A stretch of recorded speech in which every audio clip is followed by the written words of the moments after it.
तो अब हम बात करने वाले स्टूडेंट्स आयोनाइजेशन, एंथैल्पी, या जिसको हम एनर्जी, एंथैल्पी एनर्जी दोनों एक ही बात है, ठीक है। आयोनाइजेशन एंथैल्पी इसकी बात करने वाले हैं। तो आयोनाइजेशन एंथैल्पी क्या होती है? It is the amount of energy require to remove one extra electron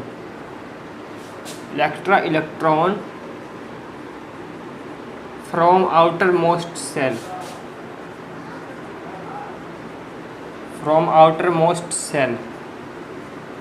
in gaseous state।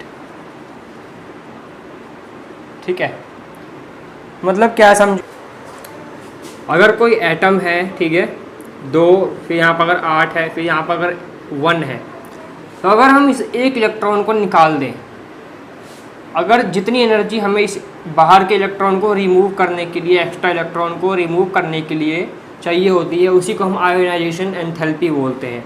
ठीक है, it is amount of energy require to remove one extra electron.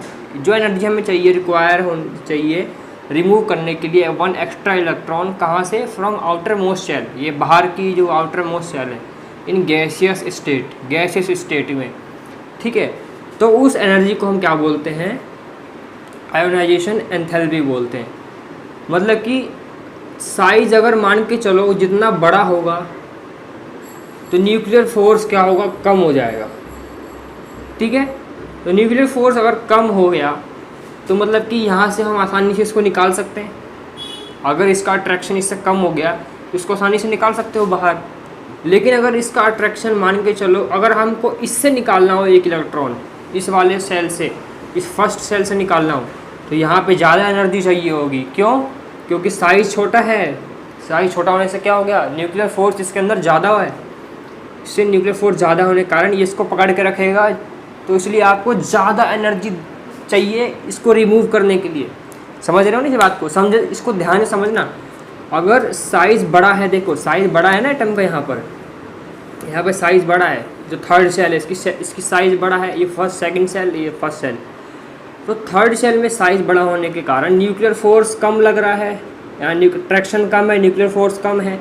इसी कारण से लेस न्यूक्लियर फोर्स, देखो मैं लिख देता हूँ, समझना। लेस न्यूक्लियर फोर्स होने के कारण क्या हो गया? आपको कम एनर्जी चाहिए इसको रिमूव करने के लिए। इसको आप निकाल सकते हो आसानी से, तो क्या हमें लेस आयोनाइजेशन एनर्जी चाहिए, लेस आयोनाइजेशन एनर्जी, या एंथैल्पी बोल सकते हो। ठीक है, लेस आयोनाइजेशन एंथैल्पी लिख लो। ठीक है, और लेके अगर हम बात करें इसकी यहाँ फर्स्ट सेल की, तो यहाँ पर क्या है? ज़्यादा न्यूक्लियर फोर्स है, more nuclear force and more ionisation enthalpy require. लेकिन इसकी बात करें तो लेस आयोनाइजेशन एंथैल्पी रिक्वायर, हमें कम आयोनाइजेशन एंथैल्पी से काम चल जाएगा। तो हम बात ये क्यों कर रहे हैं? क्योंकि अगर हम बात करें डाउन द ग्रुप, अगर हम डाउन द ग्रुप बात करें, तो डाउन द ग्रुप हमने क्या पढ़ा था? Down the group atomic size increase होने से क्या हो जाएगा? न्यूक्लियर फोर्स डिक्रीज, और न्यूक्लियर फोर्स डिक्रीज हो जाएगा तो क्या होगा? आयोनाइजेशन एंथैल्पी भी कम हो जाएगी। तो ध्यान रखना, जो आयोनाइजेशन एंथैल्पी होती है वो डायरेक्टली प्रोपोर्शनल किसकी होती है? न्यूक्लियर फोर्स के। न्यूक्लियर फोर्स ज़्यादा तो आयोनाइजेशन एंथैल्पी भी ज़्यादा, आयोनाइजेशन एंथैल्पी कम तो न्यूक्लियर फोर्स कम, तो आयोनाइजेशन एंथैल्पी भी कम होगी। ठीक है, तो ये दोनों आपस में बराबर, अगर ये ज़्यादा ये कम तो ये कम, समझ लो ध्यान से। तो डाउन द ग्रुप क्या होगा? साइज इंक्रीज हो जाएगा। साइज इंक्रीज होने से क्या होगा? न्यूक्लियर फोर्स कम हो जाएगा आउटर मोस्ट शेल पे। ठीक है, जिसके कारण से आसानी से उस इलेक्ट्रॉन को रिमूव किया जा सकता है, उस एक्स्ट्रा इलेक्ट्रॉन को रिमूव किया जा सकता है, जिसके कारण हमें कम एनर्जी की ज़रूरत पड़ेगी, और कम एनर्जी की ज़रूरत पड़ेगी उसी को हम क्या बोलेंगे?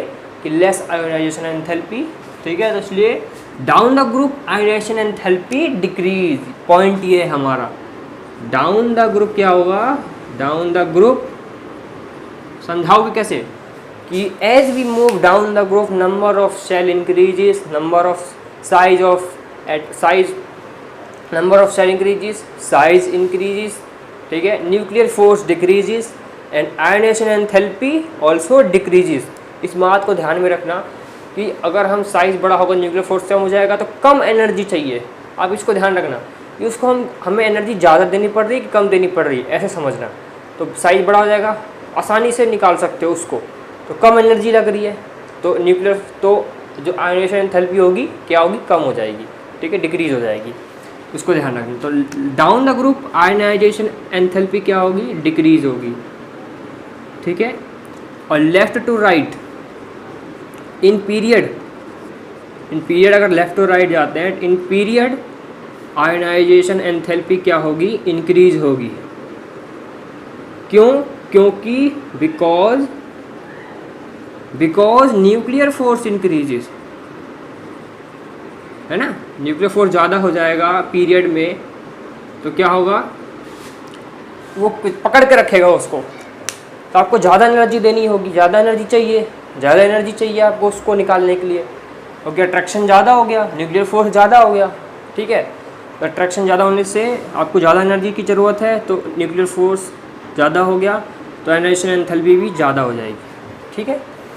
अब हम बात करेंगे इसके बाद, तो इलेक्ट्रॉनिक कन्फिग्रेशन में हमने ये पढ़ा है कि एग्जैक्टली हाफ फिल्ड हो, अगर कोई एटम है उसका ऑर्बिटल एग्जैक्टली हाफ फिल्ड है और एग्जैक्टली फुल्ली फिल्ड है, तो सिमेट्रिकल होगा, और सिमेट्रिकल होने से क्या होगी, स्टेबिलिटी आ जाएगी उसके अंदर। जैसे मान के चलो, अगर हम बात कर रहे हैं इसकी, तो एक इलेक्ट्रॉन इसमें है, एक इलेक्ट्रॉन इसमें है, एक इलेक्ट्रॉन इसमें है, ठीक है। अगर हम इसकी बात कर रहे हैं, ये एग्जैक्टली हाफ फील्ड है, 1 2 3 1 2 3 4 5 6, तो दोनों स्टेबल हैं। क्यों? क्योंकि ये एग्जैक्टली क्या है, हाफ फील्ड है, ये एग्जैक्टली, और ये फुल्ली फील्ड है, fully filled electronic configuration and exactly half filled electronic configuration, so they are symmetrical होने से क्या हो जाएगा, स्टेबल हो जाएगा, स्टेबल है, स्टेबिलिटी आ जाएगी इसके अंदर, ठीक है। तो वही मैं कहना चाह रहा हूँ कि exactly half filled and exactly fully filled लिख लो, exactly half filled and exactly fully filled electronic configuration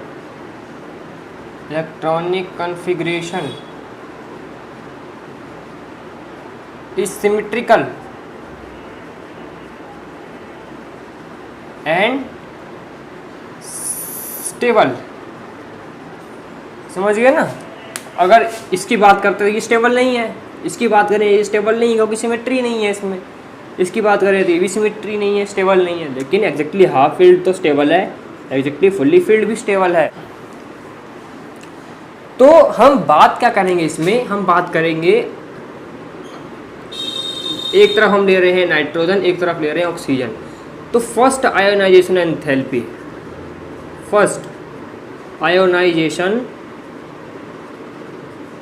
enthalpy किसकी ज़्यादा होगी? फर्स्ट आयोनाइजेशन एंथैल्पी में हम जैसे इसका इलेक्ट्रॉनिक कॉन्फ़िगरेशन है वैसे करेंगे। तो 1s2 2s2 2p3, क्योंकि इसका एटॉमिक नंबर कितना होगा, 7 होगा, इसका एटॉमिक नंबर 8 होगा। तो इसमें क्या हो जाएगा, 1s2 2s2 2p4, ठीक है, 2p4।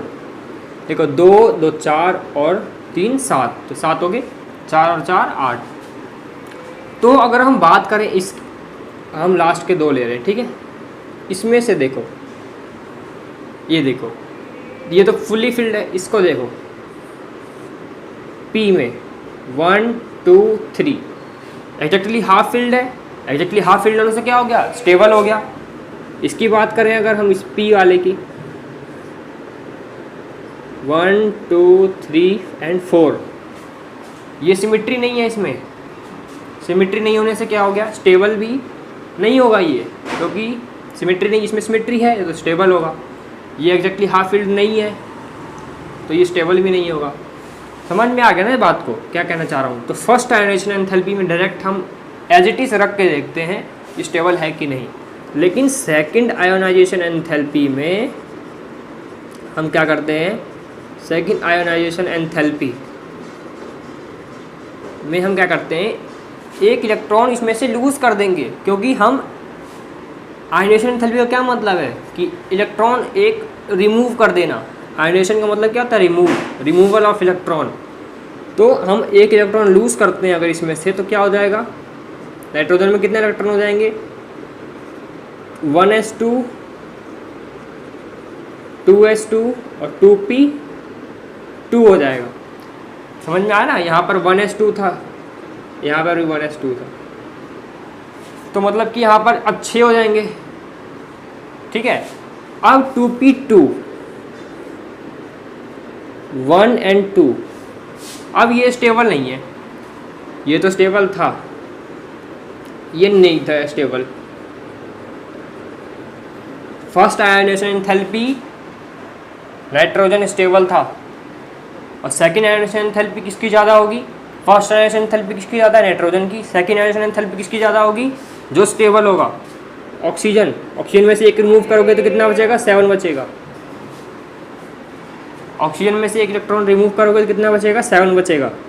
ठीक है, तो 1s2 2s2 और 2p3, क्योंकि यहाँ से 1 इलेक्ट्रॉन लूज करे तो 3 हो गया। अब ये नाइट्रोजन की तरह बिहेव करेगा, 1 2 और 3, इस 3 वाले का लिखा है मैंने। ठीक है, तो मतलब सेकेंड आयोनाइजेशन एंथैल्पी इज किसकी हाई है? ऑक्सीजन की। एंड फर्स्ट आयोनाइजेशन एंथैल्पी किसकी हाई है? नाइट्रोजन की। इसको ध्यान रखो, समझ में आ गया ना? फर्स्ट आयोनाइजेशन एंथैल्पी में हमने एज इट इज़ रख दिया जैसे इसके इलेक्ट्रॉनिक कॉन्फ़िगरेशन थे, और सेकेंड आयोनाइजेशन एंथैल्पी में एक इलेक्ट्रॉन लूज़ कर दिया, और तब हमने इसका इलेक्ट्रॉनिक कॉन्फ़िगरेशन किया, तब पता चला हमें कि ऑक्सीजन की जो ionisation enthalpy, second ionization enthalpy है वो हाई है। ठीक है, इसको ध्यान रखना। क्यों हाई? क्योंकि एग्जैक्टली हाफ फिल्ड हो जाती है। एग्जैक्टली हाफ फोल्ड होने से क्या हो गया? सिमेट्रिकल हो गया। सिमेट्रिकल होने से क्या हो गया? स्टेबल हो गया। That is why second ionization enthalpy of oxygen is higher than nitrogen. क्या होगा कि ionization enthalpy of noble gases are exceptionally high. Exceptional मतलब होता है कि जो किसी एक मतलब पर्टिकुलर किसी की बात करते हैं तब वहाँ पे हम एक्सेप्शनल बोलते हैं। जो कॉमन हो, यूनिक हो, उसको हम एक्सेप्शनल बोलते हैं। जो सबसे अलग हो, इसकी प्रॉपर्टी सबसे अलग होती है, उसको हम एक्सेप्शन बोलते हैं। तो जो नोबल गैसेस की जो एक्सेप्शनल हम बोलते हैं, इसकी नोबल गैस की प्रॉपर्टी क्या होती है? एक्सेप्शनली हाई होती है, सबसे ज़्यादा हाई होती है। क्यों? Because fully filled electronic configuration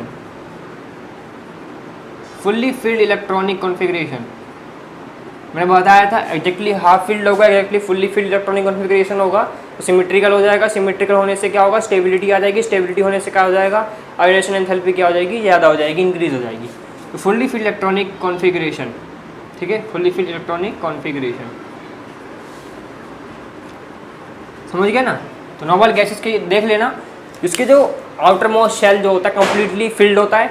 noble gases के जो लास्ट के हैं, helium, neon, argon, krypton, xenon, radon, इसके लास्ट के जो इलेक्ट्रॉन के लास्ट के जो शेल हैं वो कम्प्लीटली फिल्ड है। इसी कारण से क्या होगा? उसकी आयोनाइजेशन एंथैल्पी, इसी कारण से उसके अंदर जो सिमेट्री आ जाएगी। सिमेट्री होने से क्या हो जाएगा? स्टेबल हो जाएगा। स्टेबल होने से क्या हो जाएगा? आयोनाइजेशन एंथैल्पी ज़्यादा हो जाएगी, इंक्रीज हो जाएगी, सबसे ज़्यादा हो जाएगी, हाई हो जाएगी उसकी। तो ध्यान रखना, सबसे ज़्यादा एक्सेप्शनली सबसे ज़्यादा हाई किसकी होती है? नोबल गैसेस की सबसे ज़्यादा हाई होती है। और सोडियम का, Mg का एंड Na का। मैग्नीशियम का जो Z होता है एटॉमिक नंबर वो होता है 12, और इसका जो Z होता है वो होता है कितना? 11। तो इसके इलेक्ट्रॉनिक कॉन्फ़िगरेशन कैसे लिखोगे? 1s2 2s2 2p6 1 2 4 6 10 और 11। तो यहाँ पे 3s 2 4 6 10 2 12, ठीक है। और इसका क्या करोगे? 1s2 2s2 2p6 और 3s1, ठीक है। तो फर्स्ट आयोनाइजेशन एंथैल्पी में हम कैसे चेक करते हैं? As it is electronic configuration निकाल दो उसका, जैसे जैसे इसका एटॉमिक नंबर है उसी हिसाब से निकाल दो। अभी इलेक्ट्रॉन रिमूव नहीं करना। रिमूव किस में करते हैं? हम सेकेंड आयोनाइजेशन एंथैल्पी में रिमूव करते हैं। अब देखो यहाँ पर देखो S इलेक्ट्रॉन, देखो S, ये तो फील्ड है, ये तो सब फील्ड है। इसको देखो, लास्ट वाले को, इसी तो दोनों में फील्ड है, कम्प्लीटली स्टेबल है। एस वाला देखो, इसमें से कौन सा स्टेबल है? एस में 2 इलेक्ट्रॉन भरे जाते हैं, है ना, इसमें एक ही है, तो एग्जैक्टली फुल्ली फील्ड है ना। तो इसको हम ज़्यादा स्टेबल मानेंगे, ठीक है, ध्यान रखना, इसको हम ज़्यादा स्टेबल मानेंगे, ध्यान रखो। तो एग्जैक्टली फुल्ली फील्ड है ये। अब ये मत कहते ना कि एग्जैक्टली हाफ फील्ड है। अब हाफ से ज़्यादा तो स्टेबल क्या माना जाएगा? फुल्ली फील्ड माना जाएगा। अगर हम बात करते हैं सेकेंड आयोनाइजेशन एंथैल्पी, तो एक इलेक्ट्रॉन अगर हम रिमूव करते हैं तो ये क्या हो जाएगा? Mg+ हो जाएगा, ठीक है, और ये Na+ हो जाएगा। तो यहाँ पर क्या हो जाएगा? 1s2, 2s2, 2p6 और 3s1 हो जाएगा। यहाँ पर एक इलेक्ट्रॉन कम हो जाएगा यहाँ से। अब क्या हो जाएगा? अब यहाँ पर सिर्फ एक इलेक्ट्रॉन बचेगा, क्योंकि ये तो अभी भी फील्ड है कम्प्लीटली। तो इसकी बात करें अगर हम, यहाँ पर एक इलेक्ट्रॉन आएगा। इसमें अगर हम करें तो 1s2 एक इलेक्ट्रॉन रिमूव कर दो, 2s2, 2p6 और 3s1, तो ये रिमूव हो जाएगा, तो ये बचेगा। तो क्या हो गया? ये स्टेबल है, समझे ना? ये क्या हो गया? स्टेबल हो गया, क्योंकि अब सिर्फ यही बच रहे हैं। तो ये तो सारे के सारे स्टेबल हैं। देखो P में देख लो, 1 2 3 4 5 6 कम्प्लीटली फील्ड। लेकिन यहाँ पर देखो स्टेबल नहीं है, ये इलेक्ट्रॉनिक कॉन्फ़िगरेशन स्टेबल नहीं है, ये स्टेबल है। ये इलेक्ट्रॉनिक कॉन्फ़िगरेशन स्टेबल नहीं है, ये स्टेबल है। तो सेकेंड आयोनाइजेशन एंथैल्पी किसकी ज़्यादा है? इस सेकेंड हाई किसकी है? सोडियम की। Second enthalpy of sodium is higher than magnesium, ठीक है। तो इस तरीके से हम एग्जाम्पल से आप बता सकते हो कि फर्स्ट आयोनाइजेशन एंथैल्पी किसकी ज़्यादा है। फर्स्ट में तो इसकी ज़्यादा होगी, मैग्नीशियम की। सेकंड में सोडियम की ज़्यादा होगी। क्यों? क्योंकि एग्जैक्टली हाफ फील्ड है, एग्जैक्टली फुल्ली फील्ड है। एग्जैक्टली फुल्ली फील्ड होने से क्या हो गया? सिमेट्रिकल हो गया। सिमेट्रिकल होने से क्या हो गया? स्टेबिलिटी आ गई। स्टेबिलिटी होने से क्या हो गया? आयोनाइजेशन एंथैल्पी इंक्रीज हो गई, ठीक है।